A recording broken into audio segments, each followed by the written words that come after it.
இந்த அருமையான வேலையிலும் கூட இந்த வாய்ப்பினை கொடுத்த கடவுளுக்கு நான் நன்றி செலுத்துகிறேன். இன்றைக்கு நாம் நம்முடைய இந்த தியானத்துக்கு ஆதாரமாக எடுத்துக்கொண்ட பகுதி சங்கீதம் 63. சங்கீதம் 63 தாவீது வனாந்திரத்துல, யூதாவின் வனாந்திரத்தில் இருக்கையில் பாடின சங்கீதம் அப்படின்னு சொல்லி போட்டிருக்கு.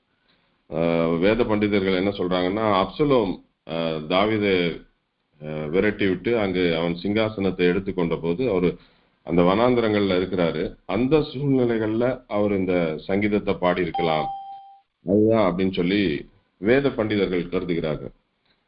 ஸோ இங்க பாத்தீங்கன்னா தாவீதினுடைய சூழ்நிலை பார்த்தோம்னா, இன்னைக்கு நம்ம சுற்றி இருக்கிற சூழ்நிலை பாத்தீங்கன்னா, ஒருவேளை இந்த ஒரு 8 ஆண்டுகள்ல நாம அதுக்கு முன்னாடி இருந்த சூழ்நிலைக்கும் இப்ப இருக்க சூழ்நிலைக்கும் இந்தியா நம்முடைய தேசம் முழுவதும்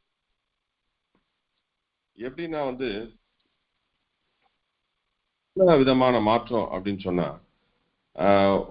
ஒரு விதமான ஒரு பயம், ஒரு விதமான ஒரு திகில், பல மக்களுக்கு எதிரான சட்டங்கள், ஒரு சிறு கூட்டத்தாருக்கு எதிராக நடக்கின்ற காரியங்கள், இது மாதிரி நிறைய காரியங்களை நம்ம சட்டங்களில மாற்றம். விசேஷமா பாத்தீங்கன்னா, நம்ம இந்த யூபி எலெக்ஷன் முடிஞ்ச பிறகு பாத்தீங்கன்னா, மைக் வச்சு நீங்க பாடக்கூடாத மசூதிகள்ல, இது மாதிரி காலகாலமாக தொன்று தொட்டு அவர்கள் செஞ்சு வந்தது. ஸோ இது மாதிரி மிகப்பெரிய மாற்றங்கள் நிகழ்ந்து வரதை பார்க்குறோம். ஒருவேளை நமக்கு என்ன பிரச்சனைகள் வரும் அப்படின்னு சொல்லி நம்ம பயப்படக்கூடிய சூழ்நிலைகள், நிறைய இடங்களில் கிறிஸ்தவ மிஷினரிமார்கள் தாக்கப்படுகின்ற சூழ்நிலைகள், மத மாற்றத்துக்கு எதிரான சட்டங்கள், இது மாதிரி மிகப்பெரிய மாற்றங்கள் வந்து கொண்டிருக்கின்ற ஒரு சூழ்நிலை. இங்க தாவீதுக்கு பாத்தீங்கன்னா ஃபியர் ஆஃப் லைஃப், தன்னுடைய எதிர்காலம் எப்படி இருக்கும், தன்னுடைய வாழ்க்கை, ஒருவேளை உயிரோட இருப்போமா செத்து போவோமா, கொன்றுவாங்களா, போர் நம்மள நம்ம கூட ஒரு பெரிய ஒரு ஆர்மியோட இருந்த அந்த மிகப்பெரிய ஒரு ராஜா இன்னைக்கு சும்மா ஒரு சிறு கூட்டத்தோட வனாந்திரங்கள்லயும் காடுகள்லயும் அலைகின்ற ஒரு சூழ்நிலை. அதே மாதிரி பாத்தீங்கன்னா ஃப்ரஸ்ட்ரேஷன், சுத்தி சுத்தி சாப்பாடு இருக்காது, கூட ஆட்கள் இல்ல, என்ன செய்யறதுன்னு தெரியாது, எதிரியோட பலம் என்னன்றது தெரியாது, எதுவுமே தெரியாம ஒரு அப்படிப்பட்ட ஒரு சூழ்நிலை. பாத்தீங்கன்னா ஒரு ஜீரோ கம்ஃபர்ட் லெவல். ஒரு ராஜா எப்படி இருப்பாரு நமக்கு தெரியும், பயங்கர ஒரு பெரிய அரண்மனையில ஒரு கம்ஃபர்ட்டோட அவர் இருப்பாரு. ஆனா இங்க பாத்தீங்கன்னா ஒரு ஜீரோ கம்ஃபர்ட் லெவல்ல இருக்கிறார் தாவீது. அதே மாதிரி ஒரு நொமேடிக் லைஃப், இன்னைக்கு இங்க இருக்கணும், நாளைக்கு ஒரு 10 கிலோமீட்டர் நடந்து போய் அந்த சைடு இருக்கணும், இங்கதான் இருக்கிறாருன்ற இடம் தெரியாதபடிக்கு இருந்து கொண்டே இருக்க வேண்டிய ஒரு சூழ்நிலை. அதே மாதிரி பாத்தீங்கன்னா உணவு, ஃபுட், பேசிக் ஃபுட், ஷெல்டர் எதுவுமே நிரந்தரம் இல்லை. இன்னைக்கு உணவு இருக்கும், நாளைக்கு உணவு இருக்குமா என்று தெரியாத ஒரு சூழ்நிலை. எந்த நேரமும் ஆயுதங்களை சுமந்து கொண்டே இருக்க வேண்டிய சூழ்நிலை. இந்த நேரத்துல தன்னுடைய வாழ்க்கையில மிகப்பெரிய ஒரு கொடுமையான ஒரு காலகட்டத்தை சந்திச்சிருக்கிற அந்த தாவீது, அவர் எப்படி பாடி இருக்கணும் அப்படின்னு சொன்னா, எப்படி கடவுளை நோக்கி கெஞ்சி இருக்கணும் அப்படின்னு சொன்னா, ஆண்டவரே எனக்கு உதவி செய்யுங்க, ஆண்டவரே எனக்கு எப்படியாவது உதவி செய்யுங்க அப்படின்னு நிறைய சங்கீதங்கள்ல பாக்குறோம். தேவனையே நோக்கி என் ஆத்துமா அமர்ந்திருக்கிறது. அதே மாதிரி பாத்தீங்கன்னா, எங்களை கைவிட்டீர், எங்களை சிதறடித்தீர், எங்கள் மேல் கோபமா இருக்கிறீர், இப்படின்லாம் பாடியிருக்கிறாரு. அப்படிப்பட்ட தாவீது இங்க இப்படி ஒரு பயங்கரமான சூழ்நிலையில அவர் என்ன பாடுறாரு, தேவனே நீர் என்னுடைய தேவன், அதிகாலமே உம்மை தேடுகிறேன். ஒருவேளை ஒரு தடவை இந்த சங்கீதத்தை வாசிச்சுட்டு நம்ம உள்ள போனோம்னா நல்லா இருக்கும்னு நினைக்கிறேன். தேவனே நீர் என்னுடைய தேவன், அதிகாலமே உம்மை தேடுகிறேன், வறண்டதும் விடாய்த்ததும் தண்ணீரற்றதுமான நிலத்திலே என் ஆத்மா உம்மேல் தாகமாயிருக்கிறது, என் மாம்சமானது உம்மை வாஞ்சிக்கிறது. இப்படியே பரிசுத்த ஸ்தலத்தில் உம்மை பார்க்க ஆசையாயிருந்து உமது வல்லமையையும் உமது மகிமையும் கண்டேன். ஜீவனை பார்க்கிலும் உமது கிருபை நல்லது, என் உதடுகள் உம்மை துதிக்கும். என் ஜீவனுள்ள மட்டும் நான் உம்மை துதித்து உமது நாமத்தை சொல்லி கையெழுப்பேன். நினத்தையும் கொழுப்பையும் உண்டது போல என் ஆத்துமா திருப்தியாகும். என் வாய் ஆனந்த களிப்புள்ள உதடுகளால் உம்மை போற்றும். என் படுக்கையின் மேல் நான் உம்மை நினைக்கும் போது ராஜாமங்களில் உம்மை தியானிக்கிறேன். நீர் எனக்கு துணையா இருந்ததினால் உமது செட்டைகளின் நிழலிலே களி கூறுகிறேன். என் ஆத்துமா உம்மை தொடர்ந்து பற்றி கொண்டிருக்கிறது, உமது வலதுகரம் என்னை தாங்குகிறது. என் பிராணனை அழிக்க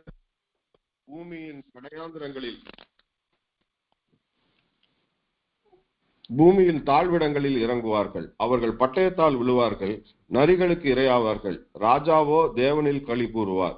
அவர் பேரில் சத்தியம் பண்ணுகிறவர்கள் யாவரும் மேன்மை பாராட்டுவார்கள், பொய் பேசுகிறவர்களின் வாய் அடைக்கப்படும். இதுதான் அந்த சங்கீதம் 63. இங்க பாத்தீங்கன்னா அவர் தேவனே தேவனேன்னு சொல்லி அவர் கடவுளை முழுவதுமாய் சார்ந்திருக்கின்ற ஒரு வாழ்க்கையை ஒரு வெளிப்படுத்துகிறவராக இருக்கிறார்.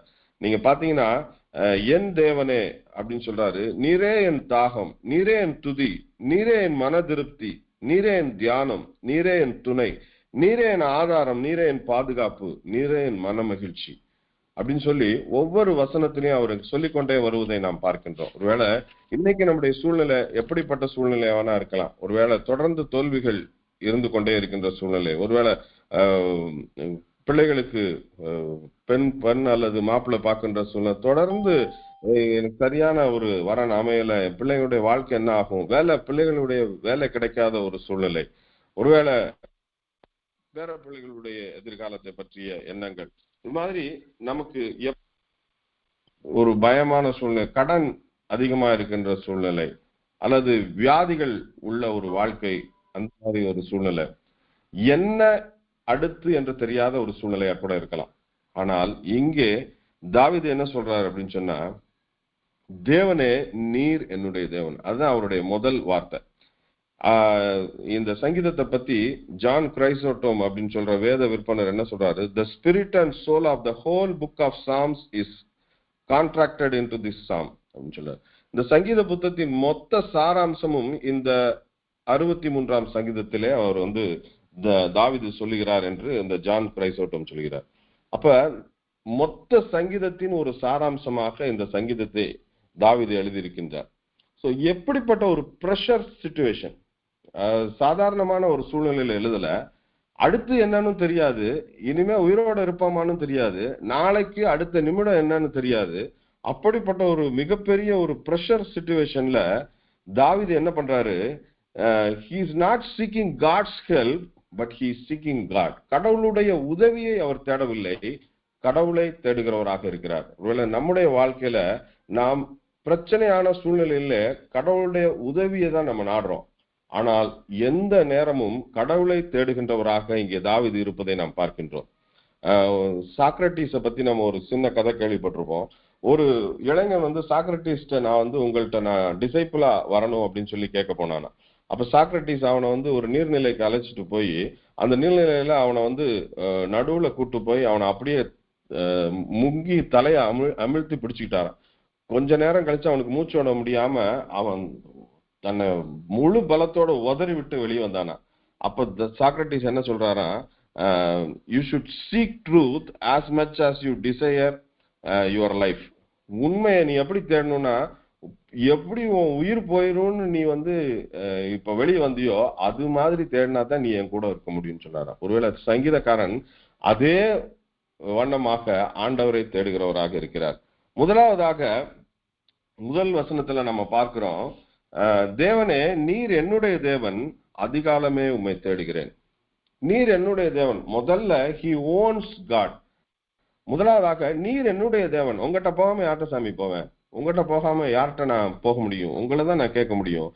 அது என்ன சொல்றாங்க அப்படின்னு சொன்னா, it is a reminder of God's covenant with Israel people. அதாவது கடவுள் இந்த மக்களுக்கு கொடுத்த, தன்னுடைய மக்களுக்கு கொடுத்த அந்த ஒரு காவனன்ட்டை அவர் ஆண்டவருக்கு நினைவுபடுத்துகின்றார். எப்படி ஆதியாகமம் 17:7-8 நீங்க பாத்தீங்கன்னா, நான் அவர்களுக்கு தேவனாய் இருப்பேன் என்றார். இனிமே நீங்க எதை பத்தியும் கவலைப்பட வேணாம், நான் தேவனா இருப்பேன், இனிமே யாரும் அவங்கள தொட முடியாது, எந்த பிரச்சனையெல்லாம் நான் பாத்துக்குவேன் அப்படியே என்ற ஒரு வாக்கினை ஆண்டவர் அளிக்கின்றார். எபிரேயர் உடன்படிக்கை அப்படின்னு நம்ம பாக்குறோம். நான் அவர்கள் தேவனாயிருப்பேன், அவர்கள் என் ஜனமாய் இருப்பார்கள்.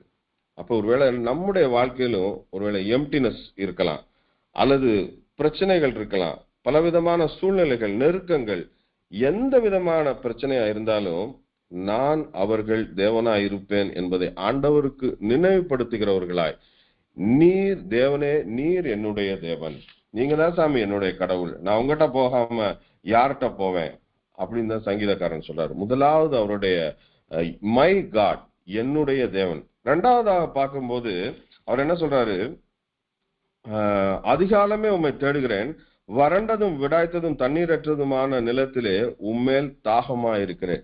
நீரே என்னுடைய தாகம். You are my longing. நீரே என்னுடைய தாகம் அப்படின்னு சொல்றாரு. அதிகாலமே உம்மை தேடுகிறேன். அதிகாலமேனா மேத்யூ ஹென்ரி சொல்றாரு, not early in the morning but it's earlier தான் எனி ஒன். யாரும் அவரை போய் தேடுறதுக்கு முன்னாடி நான் போய் தேடிடுறேன்.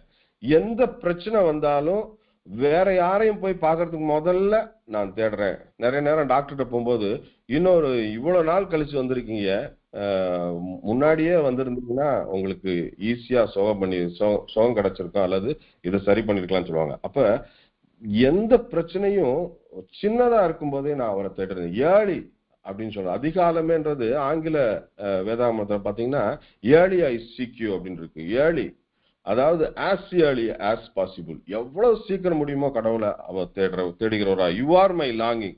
நீரே என்னுடைய தாகமாய் இருக்கிறீர் அப்படின்றது. அதாவது இங்க தாகம் என்பது most essential supply of life. வாழ்க்கையினுடைய ரொம்ப முக்கியமான காரியம் எது? சாப்பாடு இல்லைன்னா கூட அது வெறும் தண்ணி இருந்தா ஓட்டிடலாம். அப்ப God is my most essential supply. அவர் தான் எனக்கு தேவையான காரியம் என்பதை இங்கு சங்கீதம் நம்ம பாக்குறோம். அப்ப அடுத்ததாக பாக்குறோம் அங்க இங்க in a desert without water and food the soul thirsts for you. உணவோ அல்லது குடிக்க தண்ணீரோ இல்லாத இடத்துல அவர் உணவையோ தண்ணீரையோ தங்குவதற்கு இடத்தையோ தேடவில்லை. அவர் என்ன செய்யறாரு? வறண்டதும் விடாய்த்ததும் தண்ணீரற்றதுமான நிலத்திலே என் ஆத்மா தண்ணீருக்காக தாகமா இருக்கிறதுன்னு சொல்ல, என் ஆத்மா உணவை தேடுகிறது அல்லது தங்குவதற்கு ஒரு நிழலை தேடுகிறதுன்னு சொல்ல, என் ஆத்மா உம்மேல் தாகமா இருக்கிறது, என் மாம்சமானது உம்மை வாஞ்சிக்கிறது அப்படின்னு சொல்றாரு. அப்ப இங்க எப்படிப்பட்ட ஒரு சூழ்நிலையாக இருந்தாலும் ஆண்டவரை தேடுகின்ற ஒரு வாழ்க்கையை வெளிப்படுத்துகின்ற சங்கீதக்காரன் நாம் பார்க்கிறோம். சங்கீதம் 42:1 பாக்குறோம், மானானது நீரோடைகளை வாஞ்சித்து கதறுவது போல என் தேவனே என் ஆத்துமா உம்மை வாஞ்சித்து கதறுகிறது. மானானது நீரோடைகளை வாஞ்சித்து, அதாவது பகல் பூரா அந்த மான்களால வெளியே வர முடியாதான். ஏன்னா சிங்கங்களும் புலியும் ஓநாய்கள் இது ஏதாவது கொன்னுரும் அப்படின்ற ஒரு பயத்துல அது ஒரு பாதுகாப்பான இடத்துல மேய்ந்திருக்கும். ஒருவேளை அங்க தண்ணி கிடைக்கல அப்படின்னு சொன்னா தாகத்துல கடைசியனால முடியலன்ற பட்சத்துல அது மிகுந்த தாகத்தோடு கதறுகின்ற ஒரு சூழ்நிலை. அந்த சூழ்நிலை எப்படி மான் கதறுமோ அதை போல என் ஆத்மா உம்மை வாஞ்சித்து கதறுகிறது என்று இங்கு சங்கீதக்காரன் சொல்வதை நாம் பார்க்கிறோம். நம்முடைய பிரச்சனையான சூழ்நிலைகளே நாம் எப்படி ஆண்டவரை தேடுகிறோம்? 3 விதமான காரியங்களை சொல்கிறார். தாகம், வாஞ்சை, ஆசை. இங்க பாக்குறோம், இப்படியே பரிசுத்த ஸ்தலத்தில் உம்மை பார்க்க ஆசையாய் இருந்து அப்படின்னு சொல்லி சங்கீதக்காரன் சொல்றதை பார்க்கணும். அப்ப இங்க சங்கீதக்காரனுடைய தாகம், வாஞ்சை, ஆசை எல்லாமே ஆண்டவராய் இருக்கிறதை நாம் பார்க்கின்றோம். அப்ப நம்முடைய வாழ்க்கையிலே நம்முடைய தாகம் என்னவா இருக்கிறது? நம்முடைய வாஞ்சை என்னவா இருக்கிறது? நம்முடைய ஆசை என்னவா இருக்கிறது? சங்கீதக்காரனை போல அவை எல்லாம் ஆண்டவரை தேடுவதாகவே இருக்கின்றதா நாம் சற்று யோசித்து பார்ப்போம். 3வது காரியம், யூ ஆர் மை பிரைஸ். நீரே என் துதி. இங்க நம்ம பாக்குறோம், என் உதடுகள் உம்மை துதிக்கும். 2வது இங்க பாக்குறோம் 4வது வசனத்துல, நான் ஜீவனுள்ள மட்டும் உம்மை துதித்து. அதுக்கடுத்து 5வது வசனத்துல பாக்குறோம், என் வாய் ஆனந்த களிப்புள்ள உதடுகளால் உம்மை போற்றும். 3 விதமான காரியங்களை பார்க்கிறோம். My lips unconsciously price you. என்னையும் அறியாமல் துதிக்கின்றேன். என்ன ஒரு சூழ்நிலையா இருந்தாலும் என்னையும் அறியாமல் நான் அவரை துதித்துக் கொண்டிருக்கின்றேன். 2வது காரியம் பாத்தீங்கன்னா, மை ஹேண்ட்ஸ் கான்சியஸ்லி. இங்க பாத்தீங்கன்னா, என் ஜீவனுள்ள மட்டும் நான் உம்மை துதித்து உமது நாமத்தை சொல்லி கையெடுப்பேன். என் உதடுகள் என்னையும் அறியாமல் உம்மை துதிக்கிறது. ஆனா என் கைகள் உம்மை நினைத்த மாத்திரத்திலே அது கையை கூப்புகிறது. உம்மை நினைச்ச உடனே கை அதுவாக கூப்பிக் கொள்கின்றது. Consciously I get my hands towards you. 3வது காரியம், என்னுடைய வாய் ஆனந்த களிப்புள்ள உதடுகளால் உம்மை போற்றும். எப்படி? My mouth thankfully prices you.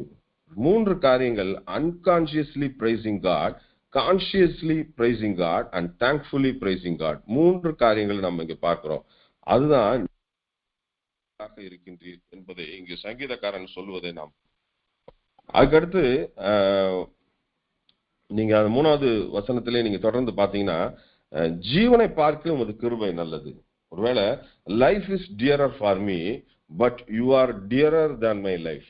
வாழ்க்கை எனக்கு ரொம்ப முக்கியம். நிறைய பேர் பாத்தீங்கன்னா ஆக்சிடென்ட்ல இந்த கை வந்து மாட்டிக்கிச்சு அல்லது கால் மாட்டிக்கிச்சு, அதுக்கடுத்து ட்ரெயின் வரும்போது அந்த கால் போனாலும் பரவாயில்லன்னு உடம்ப இழுத்துட்டு வெளியே வந்துட்டாரு அப்படின்னு கேள்விப்பட்டிருக்கோம். அல்லது மிலிட்ரியில இருக்கவங்க கேள்விப்பட்டிருக்கோம், பனி மலையில இருக்கும் பொழுது என்னுடைய கை அப்படியே அழுகிட்டே வந்துருச்சு, அந்த கையை அப்படியே வெட்டி நான் கட்டை போட்டுட்டு நாங்க வந்துட்டேன் அப்படின்னு சொல்லி நம்ம கேள்விப்பட்டிருக்கோம். என்னுடைய சொத்து முழுசையும் நான் வந்து என்னுடைய ஜெனரேஷனுக்கு எழுதி வச்சுட்டேன், என்னை மிரட்டினாங்க, ஸோ உயிரோட இருந்தா பரவாயில்ல போதுன்னு சொல்லி சொத்தை நான் எழுதி கொடுத்துட்டு வந்துட்டேன் அப்படின்னு சொல்றவங்கள பார்த்திருக்கோம். எது போனாலும் அது காப்பாத்து, உயிரோட இருந்தா என்ன வேணா செஞ்சுக்கலாம் அப்படின்னு சொல்றதை நம்ம பார்த்திருக்கோம். இங்க வந்து சங்கீதக்காரன் என்ன சொல்றாரு, என் ஜீவனை பார்க்கிலும் கிருபை நல்லது, என் உயிரை பார்க்கிலும் உம்முடைய கிருபை தான் எனக்கு வேணும் சாமின்னு சொல்றதை நாம் பார்க்கின்றோம். அடுத்தது நம்ம பார்க்கிறோம், என் ஜீவனுள்ள மட்டும் நான் உம்மை துதித்து உமது நாமத்தை சொல்லி கையெடுப்பேன். நான் உயிரோடு இருக்க வரைக்கும் உம்மை துதிப்பேன்.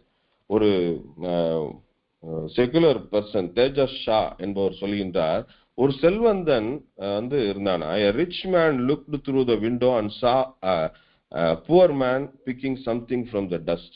ஒரு பெரிய செல்வந்தன் இருந்தானா, அவன் ஒரு ஜன்னல் வழியா பார்த்துட்டு இருக்கும்போது ஒரு பிச்சைக்காரன் வந்து கார்பேஜ் பின்ல இருந்து ஏதோ குப்பையை அள்ளிட்டு இருக்கிறத பார்த்தானா. அப்ப அவன் சொன்னானா, thank God I am not poor. நன்றி கடவுளே, நான் வந்து ஒரு ஏழையா இல்லாததுக்காக, ஒரு பிச்சைக்காரனா இல்லாததுக்காக. அதே மாதிரி இங்க பாத்தீங்கன்னா, the poor man looked around and saw a naked man in misbehaving. அந்த ஏழை ஒரு உடை இல்லாத ஒரு பைத்தியக்காரன் வந்து அங்க வந்து ஸ்ட்ரீட்ல வந்து தெருவுல வந்து மிக மோசமாக நடந்து கொண்டிருக்கிறத பார்த்தானா.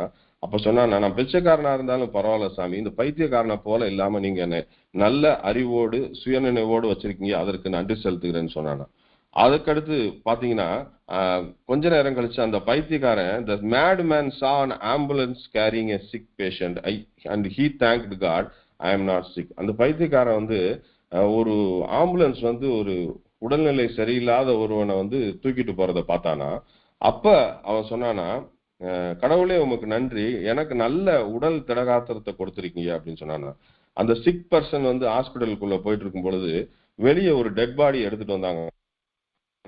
Thank God I am not, அதாவது நன்றி கடவுளே, நான் மரித்து போகாமல் உயிரோடு இருக்கிறதுக்காக நன்றி அப்படின்னு சொன்னானா. அப்ப கடைசியா அவர் சொல்றாரு, only a dead person cannot thank God. அந்த இறந்து போன உயிரில்லாத மனிதன் மட்டுமே கடவுளுக்கு நன்றி செலுத்த முடியாது. நம்ம இன்னைக்கு எதற்காக நன்றி செலுத்த வேண்டும் என்பதை நாம் யோசித்து பார்ப்போம்.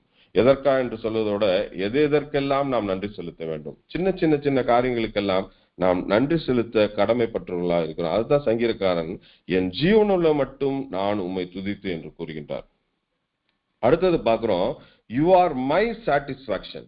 முதல்ல 3 காரியம், யூ ஆர் மை காட், நீர் என்னுடைய தேவன். யூ ஆர் மை லாங்கிங், நீரே என்னுடைய வாஞ்சை, நீரே என்னுடைய தாகம். 3வது காரியம், யூ ஆர் மை பிரைஸ், நீரே என்னுடைய துதி. 4வது காரியம், யூ ஆர் மை சாட்டிஸ்பாக்சன், நீரே என்னுடைய திருப்தி, மன திருப்தியாக இருக்கின்றீர். நினத்தையும் கொழுப்பையும் உண்டது போல என் ஆத்துமா திருப்தியாகும், என் வாய் ஆனந்த களிப்புள்ள உதடுகளால் உம்மை போற்றும். நினத்தையும் கொழுப்பை உண்டது போலனா சாதாரண லேமேன்ஸ் லாங்குவேஜ் சொல்ற, நல்லா சாப்பிட்டு உட்கார்ந்து இருக்கிற மாதிரி என்னுடைய ஆண்டவரை நினைச்ச அவரை பார்க்கும் பொழுது என்னுடைய மனது வந்து திருப்தியாக இருக்கின்றது. அப்பதான் மற்றவங்க கூட இருக்கிறவங்க புரிஞ்சு கொள்ளக்கூடிய ஒரு லாங்குவேஜ்ல வந்து இங்க சங்கீதக்காரன் சொல்றதை பாக்குறோம். சங்கீதம் 36:8 பாக்குறோம், ஆலயத்தில் உள்ள சம்பூரத்தினால் திருப்தி அடைந்திருக்கிறேன். எப்பயும் திருப்திகரமாக, ஆண்டவரில் திருப்திகரமாக இருப்பதை வழக்கமாக கொண்டிருந்தார் சங்கீதக்காரன் என்று பார்க்கிறோம். ஏன் அப்படின்னு சொன்னா, சங்கீதம் 23:1 பாக்குறோம், the Lord is my shepherd, கர்த்தர் என் மேய்ப்பரா இருக்கிறார், நான் எந்த குறை என்று சங்கீதக்காரன் சொல்றார். கர்த்தர் அவருக்கு மேய்ப்பராக, எந்த குறைவும் வரப்போவது இல்லை என்பது அவருக்கு தெரிந்திருந்ததுனால அவர் திருப்திகரமாக இருந்தார். ஒரு இங்கிலீஷ் வெர்ஷன், நிறைவாழ்வு வேதாகமம் இங்கிலீஷ் வெர்ஷன்ல என்ன சொல்லுது அப்படின்னு சொன்னா, I will sing joyful praises and be filled with excitement like a guest at a banquet. எப்படி ஒரு மிகப்பெரிய விருந்துல இருக்கிற சாப்பிட்டுட்டு திருப்தியா இருப்பானோ அதை போல நான் திருப்தியாக இருக்கிறேன்னு சங்கீதக்காரன் சொல்றதா நிறைவாழ்வு வேதாமம் என்ற அந்த டிரான்ஸ்லேஷன்ல சொல்லப்பட்டிருக்கிறது. அப்படிப்பட்ட ஆண்டவரோடு இருப்பதிலே தான் மன மகிழ்ச்சி, ஆண்டவரோடு இருப்பதிலே தான் திருப்தி என்று இங்கு சங்கீதக்காரன் சொல்வதை நாம் பார்க்கின்றோம்.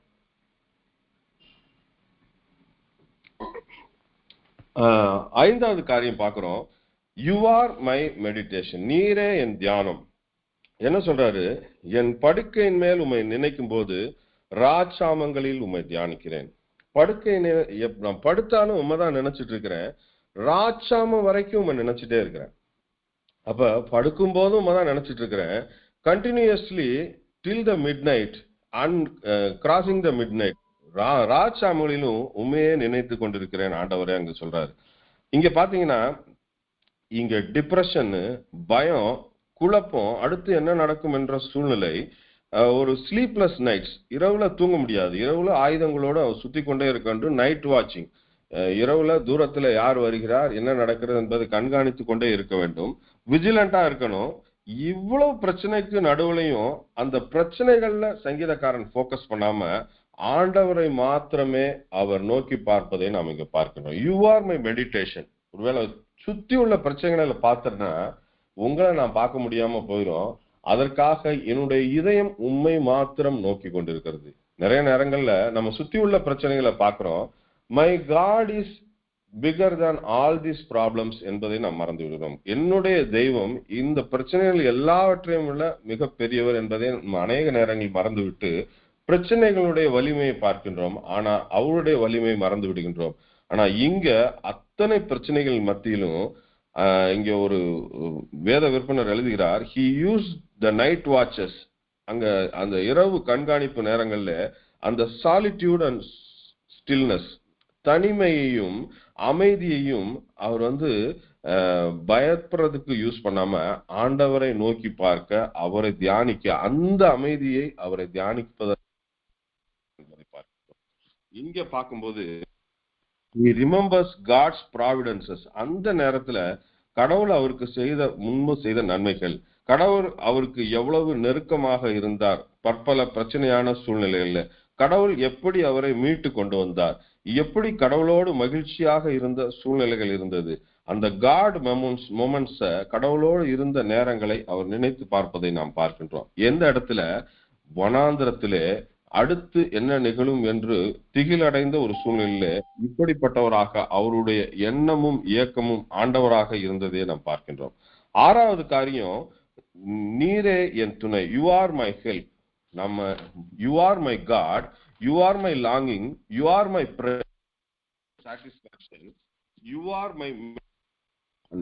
R my help. நீரே என் துணையா இருந்ததினால் அன்பர்களே, 7வது வசனத்துல நீரே என் துணையா இருந்ததினால் உமது செட்டைகளின் நிழலிலே களி கூறுகிறேன். சங்கீதம் 17:9 நீங்க வாசிச்சு பாத்தீங்கன்னா, என்னை ஒடுக்குகிற துன்மார்க்கருக்கும் என்னை சூழ்ந்து கொள்கிற என் பிராண பகையருக்கும் மறைவாக உம்முடைய செட்டைகளின் நிழலிலே என்னை காப்பாற்றும்.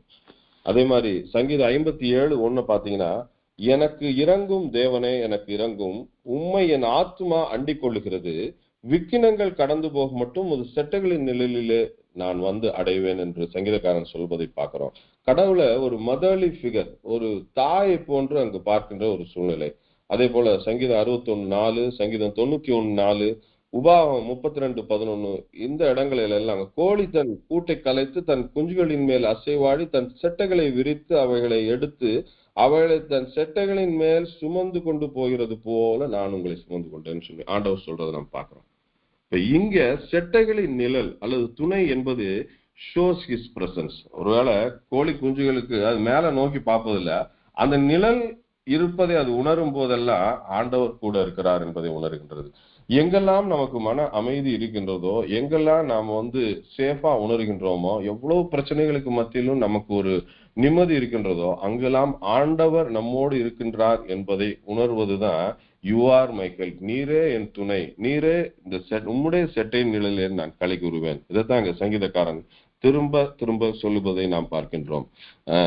சங்கீதம் 46:1 பார்த்தோம்னா, தேவன் நமக்கு அடைக்கலம் பலனும் ஆபத்து காலத்தில் அனுகூலமான துணைமா இருக்கிறார்.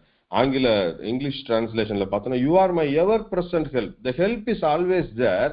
எடுத்துக்கணுமா வேணாமான்றதுதான் உங்ககிட்ட தான் இருக்குது. The ball is in your court. அதாவது உதவி, God is our ever present help. எந்த நேரத்துல கூப்பிட்டாலும் வரக்கூடிய ஒரு உதவி அங்க இருக்கின்றது. அதை எப்பொழுது பயன்படுத்த வேண்டும், எப்படி பயன்படுத்த வேண்டும், எப்பொழுதெல்லாம் தேவை, அது உன் கையில தான் இருக்கின்றத இங்க நம்ம பார்க்கிறோம் சங்கீதக்காரன் சொல்வது. அடுத்ததாக, யூ ஆர் மை சப்போர்ட்,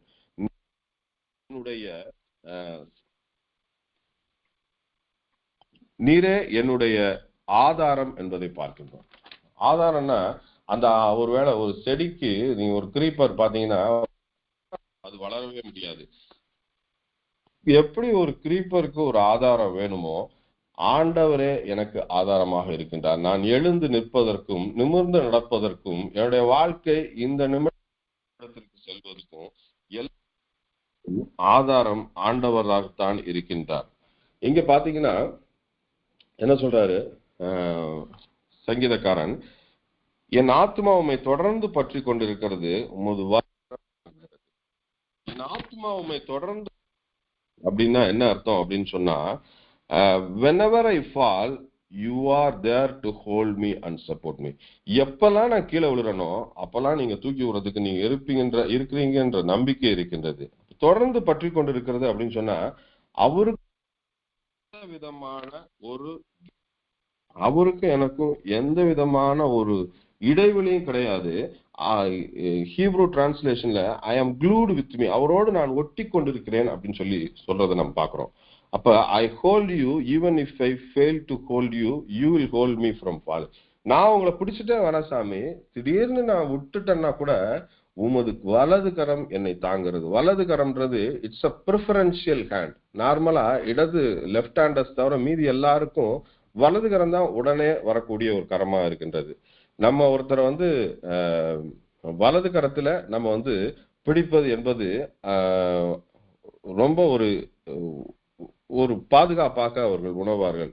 நீங்க பாத்தீங்கன்னா மனசே எப்ராயிம் 2 பேரையும் ஆசீர்வதிக்க சொல்லும் பொழுது கையை கிராஸா வச்சு வலது கரத்தினால எப்ராயிமை ஆசீர்வதிப்பதை நாம பார்க்கிறோம். அப்ப வலது கரம் என்பது ஒரு ப்ரிஃபரன்ஷியல் ஹேண்ட். அதாவது ஆண்டவர் நம்மை, காட் ப்ரிஃபர்ஸ் அஸ், நம்ம வேணும், என்னுடைய பிள்ளை என்பதை அவர் இங்க காண்பிப்பதை நாம் பார்க்கலாம். அதுதான் சங்கீதக்காரன், யூ ஆர் மை சப்போர்ட், நீரே என் ஆதாரம், முது வலது கரம் என்னை தாங்கிறது. எப்பெல்லாம் நான் விழுறனோ அப்பெல்லாம் நீங்க தாங்குகிறீர் ஆண்டவரே என்பதை சொல்லுவதை பார்க்கின்றோம். அதாவது யூ ஆர் மை காட், நீரே என் தேவன், யூ ஆர் மை லாங்கிங், நீரே என் தாகம், யூ ஆர் மை பிரைஸ், நீரே என் துதி, யூ ஆர் மை சாட்டிஸ்பாக்சன், நீரே என் மனதிருப்தி, யூ ஆர் மை மெடிடேஷன், நீரே என் தியானம், யூ ஆர் மை ஹெல்ப், நீரே என் துணை, யூ ஆர் மை சப்போர்ட், நீரே என் ஆதாரம். அடுத்ததாக நான் பார்க்கிறோம், யூ ஆர் மை ப்ரொடெக்ஷன். இங்க என்ன பார்க்கிறோம், என் பிராணனை அழிக்க தேடுகிறவர்களோ பூமியின் தாழ்விடங்களில் இறங்குவார்கள், அவர்கள் பட்டயத்தால் விழுவார்கள், நரிக்கு இரையாவார்கள். அப்ப சங்கீதக்காரன் முதல்ல நம்ம சொன்ன ஒரு 7-8 பாயிண்ட்லயும் நம்ம 7 பாயிண்ட்லயும் பார்த்தோம்னா ஆண்டவரோடு தான் இருக்கின்றார், அவரையே நினைத்து கொண்டிருக்கிறார், அவரையே துதித்து கொண்டிருக்கின்றார், அவர்தான் என்னுடைய தெய்வம் என்று சொல்றாரு, அவர்தான் என்னுடைய எல்லாமே சொல்றாரு. நிறைய நேரங்கள் நம்ம வாழ்க்கையில நம்ம நல்லாதான் பைபிள் வாசிக்கிறோம், கோயிலுக்கு போறோம், கடவுளுக்கு கொடுக்க வேண்டிய காணிக்கை கொடுக்கிறோம். பட் ஆனாலும் பிரச்சனைகள் நமக்கு இருந்துகிட்டே இருக்கு. ஏன் அப்படின்ற கேள்வி வருது. அதை விளக்கும் விதமாகத்தான் இந்த வசனம் இருப்பதை நம்ம பார்க்கிறோம். இவ்வளவு இருந்தும் the deep and close relationship with God did not take away all the problems. கடவுளோடு இருக்கின்ற இந்த நெருங்கிய உறவு சங்கீதக்காரன் இருந்த சுத்தி உள்ள பிரச்சனைகள்ல எந்தவித மாற்றத்தையும் ஏற்படுத்தல. ஆனால் அவர் உள்ளே இருக்கின்ற அந்த நம்பிக்கை, ஆண்டவரால இந்த பிரச்சனைகளை மாற்ற முடியும், என்னுடைய ஆண்டவர் இந்த பிரச்சனைகளுக்கு மேலான ஆண்டவராக இருக்கின்றார். கர்த்தாவே உம்முடைய வலது கரத்தின மகத்துவம், வலது கரம் பலத்தினால் மகத்துவம் நிறைந்திருக்கின்றது. கர்த்தாவே உம்முடைய வலது கரம் பகைஞரை நொறுக்கி விட்டதுன்னு சங்கீதம் யாத்ராகமம் 15:6 நம்ம பாக்குறோம். அதே மாதிரி பாத்தீங்கன்னா, இவர்கள் பூமியின் தாழ்விடங்களிலே இறங்குவார்கள், நரிகளுக்கு இரையாவார்கள், பட்டயத்துக்கு விழுவார்கள். நான் எதுவும் செய்ய போறதில்ல, அவர்களே ஆண்டவர் அவர்களை அழித்து விடுவார். பூமியின் தாழ்விடங்கள்ல இருந்தோன்னா they will never come again. அவர்கள் கீழே போயிடுவாங்க. இந்த பிரச்சனைகள் இத்தோடு முடிந்து விடும். These people will never come again. These problems will never come again in my life. என்னுடைய வாழ்க்கையில மீண்டும் இது போன்ற பிரச்சனைகளை ஆண்டவர் அனுமதிக்க மாட்டார், அவர் பார்த்து கொள்வார். அதுதான் அவருடைய சங்கீதக்காரனுடைய முழுமையான நம்பிக்கையா இருக்கிறது. நரிகளுக்கு இரையாவார்கள் அப்படின்றது ஏன் அப்படின்னு சொன்னா, நம்ம இதுல பாத்தீங்கன்னா the jackals are the final scavengers அப்படின்னு போட்டிருக்காங்க. ஃபைனல் ஸ்கேவெஞ்சர்ஸ்னா ஒரு பொட்டு கூட வைக்காம எல்லாம் எலும்பு எல்லாத்தையும் சாப்பிட்டு போயிடும் இந்த நரிகள். அப்ப அவர்கள் இருந்த சூடே இல்லாமல் போய்விடுவார்கள் என்பது தான் சங்கீதக்காரன். என்னுடைய பிரச்சனைகளை எல்லாம் முடித்து போடும் வல்லமே அவருக்கு மட்டும்தான் உண்டு. இந்த பிரச்சனைகள் சுவடு இல்லாமலே என் வாழ்க்கையில போய்விடும், திரும்ப இவைகள் என்னுடைய வாழ்க்கையில திரும்ப வரப்போவதில்லை என்ற ஒரு ஆழமான நம்பிக்கை இருந்தது. ஏனென்றால் ஆண்டவர் அவருடைய தெய்வமாய் அவர் இருந்ததனால். கர்த்தரை தெய்வமாக கொண்டோம் ஜனம் பாக்கியம் உள்ளதுன்னு சொல்லி வசனம் சொல்லுது. அத போல கர்த்தரை அவர் தெய்வமாக கொண்டிருந்ததனால் இந்த பிரச்சனைகள் முழுமையாக they will be destroyed by all means totally என்பதை நாம் பார்க்கிறோம். அதாவது எரேமியா 20:11 வாசிச்சு பாத்தீங்கன்னா, கர்த்தரோ பயங்கரமான பராக்கிரமசாலியாய் அவர்களோட கூட என்னோட கூட இருக்கிறார். கர்த்தரோ பயங்கரமான பராக்கிரமசாலி, the strongest person is with me. நான் இதுக்காக பயப்பட வேண்டும். இது சங்கீதக்காரனுடைய நம்பிக்கை. அப்ப நம்ம பாக்குறோம், நீரே என் தேவன், நீரே என் தாகம், நீரே என் மகிழ்ச்சி, மன திருப்தி, நீரே என் துணை, நீரே என் ஆதாரம், நீரே என் பாதுகாப்பு. கடைசியாக என்ன சொல்றாரு, நீரே என் மன மகிழ்ச்சியா இருக்கிறீர். ராஜாவோ தேவனில் களி கூறுவார். You are my Joy. உங்கள்கிட்ட மட்டும்தான், கடவுளோடு இருக்கும்போது மட்டும்தான் என் மன மகிழ்ச்சி. சுற்றிலும் எவ்வளவு பிரச்சனைகள், எவ்வளவு கவலைகள், எவ்வளவு வேதனைகள், நிந்திரைகள், திகில்கள் எது இருந்தாலும் ராஜாவோ தேவனில் களி கூறுவார். அவர் பேரில் சத்தியம் பண்ணுகிற யாவரும் மேன்மை பாராட்டும். அவர் பேரில் சத்தியம் பண்ண அவர் மேல் சார்ந்து இருக்கிற யாவரும் மேன்மை பாராட்டுவார்கள். பொய் பேசுகிறன் வாய் அடைக்கப்படும். அவனோ பொய்யனும் பொய்க்கு பிதாவுமாய் இருக்கிறான்னு பாக்குறோம். பிசாசை சார்ந்தவர்களுடைய வாய் அடைக்கப்படும். வாய் அடைக்கப்படும், இனிமே அவன் பேச மாட்டான். என்னன்னா அவன் படுகொலைக்கு போயிடுவான். ஆனா நானோ என்னுடைய தேவனிலே மேன்மை பாராட்டுவேன், உண்மையிலே நான் மன மகிழ்ச்சியா இருக்கிறேன்றத சங்கீதக்காரன் சொல்வதை நாம் பார்க்கின்றோம். 100% டிபெண்டன்ஸ் ஆன் காட். நம்முடைய வாழ்க்கையை நாம் சிந்தித்து பார்ப்போம். மனிதர்களை நம்புகிறோமா அல்லது 100% ஆண்டவரை நம்புகிறவர்களாக இருக்கின்றோமா? வெற்றி எப்பொழுது வரும் அப்படின்னு சொல்றதான் இங்க ராஜாவோ தேவனில் களி கூறுவார், அவரில் சத்தியம் பண்ணுகிற யாவரும் மேன்மை பாராட்டுவார், வெற்றி அடைவார்கள். அதுதான் மேன்மை பாராட்டுவார்கள் இங்கு சங்கீதக்காரன் சொல்றாரு. 2 காரியங்கள் இந்த வெற்றிக்கு, வாழ்க்கையின் வெற்றிக்கு 2 காரியங்களை அவர் முக்கியமானதாக அவர் பார்க்கின்றார். 2 things are needed for the final triumph in life. இறுதியான வெற்றி. ஓ God thou art my God. முதல் காரியம் என்னது? தேவனே நீரே என் தேவன் என்று நாம் சொல்லுகிறவர்களாக இருந்தால் இறுதி வெற்றியை அடைபவர்களாக இருப்போம். 2வது காரியம், அதிகாலமே ஏழி விலை சிக்தி. அதிகாலமே உண்மை தேவை. யாரு வர்றதுக்கு முன்னாடி உங்களை பாக்குறேன், தேடி வர்றேன் ஆண்டவரே.